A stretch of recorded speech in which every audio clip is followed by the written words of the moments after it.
x equals negative b plus or minus the square root of b squared minus 4ac all over 2a. X equals negative of b plus or minus the square root of b squared minus 4ac all over 2a. X equals negative of b plus or minus the square root of b squared minus 4ac all over 2a.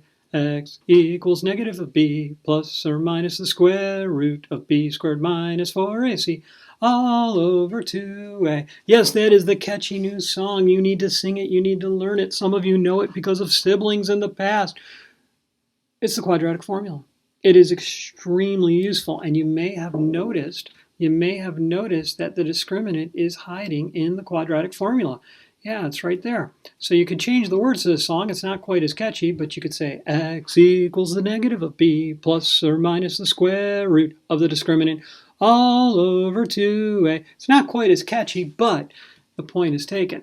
Now, the discriminant is extremely important, but you have to know the quadratic formula. X equals negative of b plus or minus the square root of b squared minus 4ac all over 2a. And when you know the quadratic formula, x equals negative of b plus or minus the square root of b squared minus 4ac all over 2a, the discriminant can tell you so much about it. First of all, we already know that if the discriminant, b squared minus 4ac, equals a perfect square, we can factor the quadratic trinomial. Yeah, we sure can. Okay, it's got to be a quadratic for this to work. It could be that you factored out a GCF and turned it into a quadratic, and then apply the quadratic formula. X equals negative of b plus or minus the square root of b squared minus 4ac all over 2a, to the part left over in the quantity after you factor out the GCF. But you've got to have a quadratic expression to be able to use the quadratic formula. X equals negative of b plus or minus the square root of b squared minus 4ac all over 2a. Now, if the discriminant is greater than 0, in other words, if b squared minus 4ac is a positive number, then you're going to get two real solutions. And I call them real solutions because they'll be real number solutions. In a later class, probably Algebra 2, you're going to learn that there's some imaginary solutions too. You know, we've mentioned imaginary numbers. Yeah, they are a real thing. They're not real numbers, but they are a real thing. And your parabola, when you graph it, will look like this. It'll cross the x-axis twice. Of course, it could be opening downward and cross the x-axis twice as well. Okay, so we'll learn about that later on after spring break. Okay, if the discriminant is equal to 0, then there's going to be one real solution, meaning the parabola is going to sit right on the x-axis. And of course, it could be sitting on it opening downward as well. Okay, there's only going to be one real solution. And if the discriminant is less than 0, you're going to be taking the square root of a negative, which is an imaginary number. So there will be no real solutions, and that means the parabola simply will not touch the x-axis. Yeah, when we solve a quadratic, like I hinted in the last video, we're trying to find out where the parabola crosses the x-axis. We're finding the x-intercepts of the equation. So let's take a look at a couple examples here. All right, I've got x squared plus 9x plus 3. You know, I know this isn't going to factor. I know it's not a perfect square trinomial, right? If I list the factors of 3, there's no way I'm going to get two factors of 3 that add to get 9. It's not going to happen. So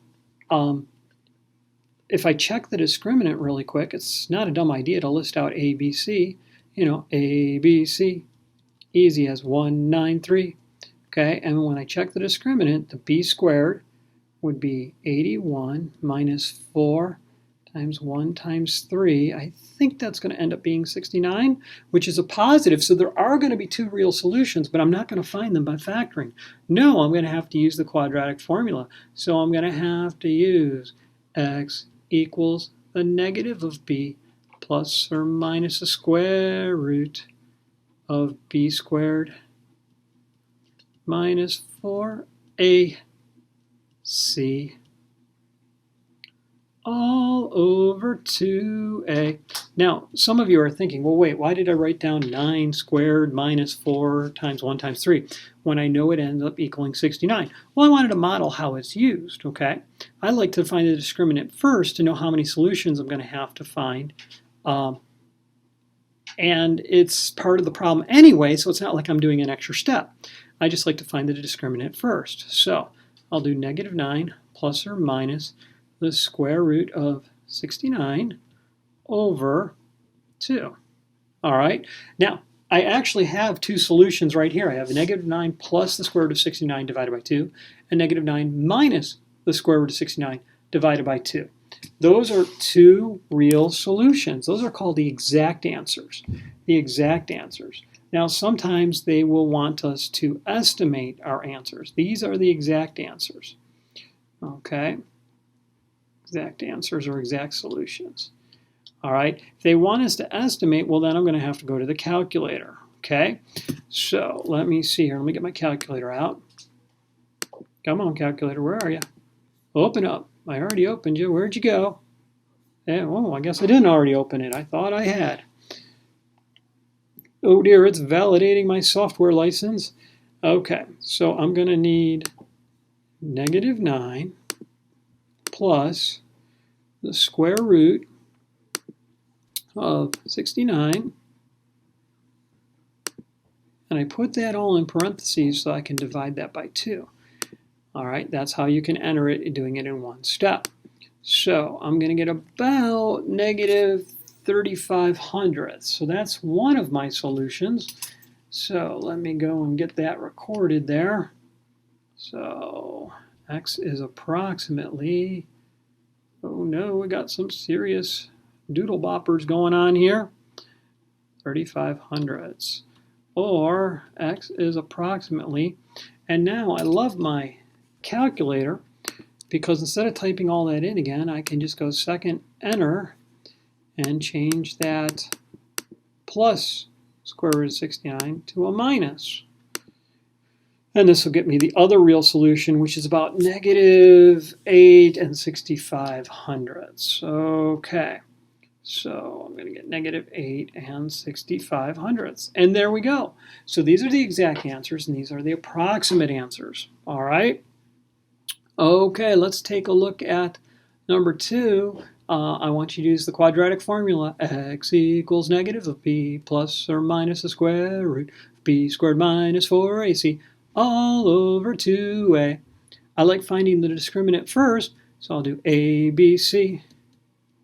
Easy as 6, 19, 7.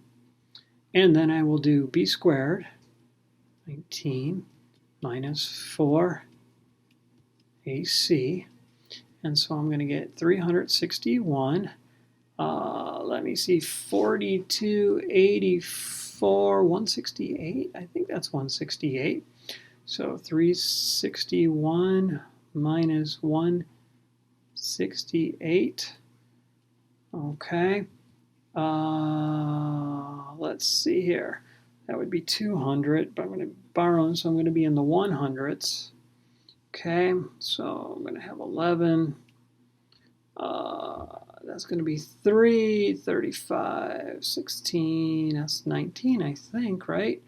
11, carry the 1. 16, carry the 1, 2. Yep, 193. So my discriminant is 193. So I'm going to get two real solutions. So now we'll go x equals the negative of b plus or minus the square root of the discriminant all over 2a, which is 12, of course, right? Okay, so now I've got my two answers, but to get the decimal approximations, I will go to my calculator. And so I will need negative 19 plus the square root. Oh, that is not right. I must have missed the second function button. Square root, I think I said 193. Is that right? Yep, 193 was correct. Gotta make sure I get that part right. If I have a silly mistake, then it's going to screw everything up. And that's all going to be divided by 12. And so the first solution is I have a syntax error. So let's go to it and see where it is. Oh, silly Mr. Lawrence, I didn't use the negative. Okay, now let's try it. All right, it looks like a negative 43 hundredths. Negative 43 hundredths.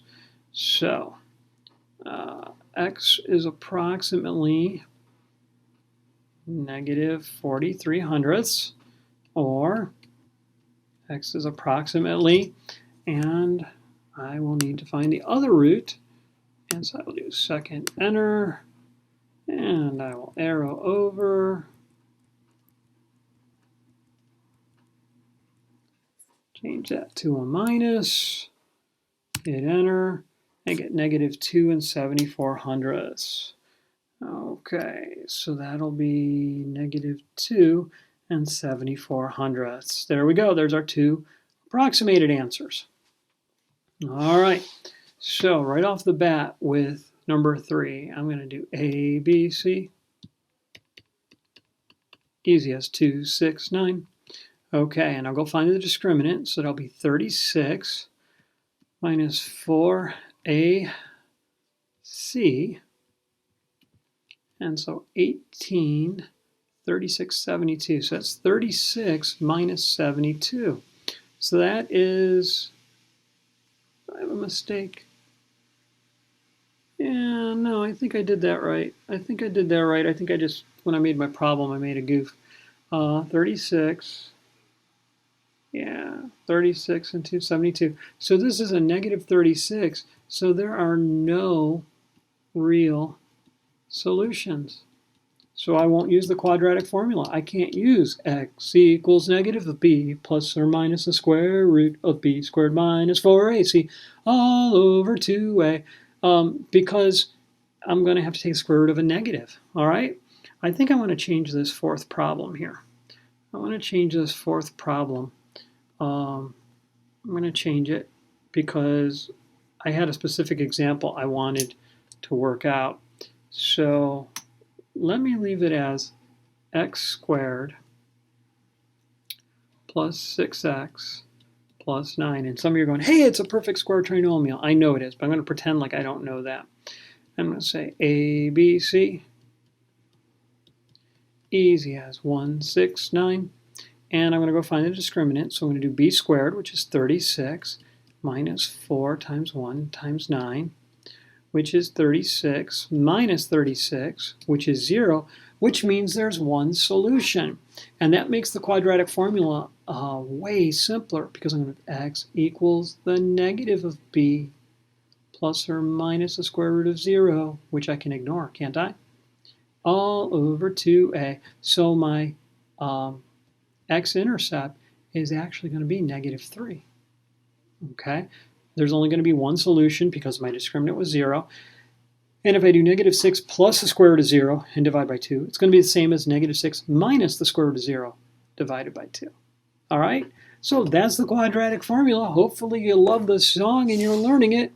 That's all for now. Mr. Lawrence saying x equals negative of b plus or minus the square root of b squared minus 4ac all over 2a.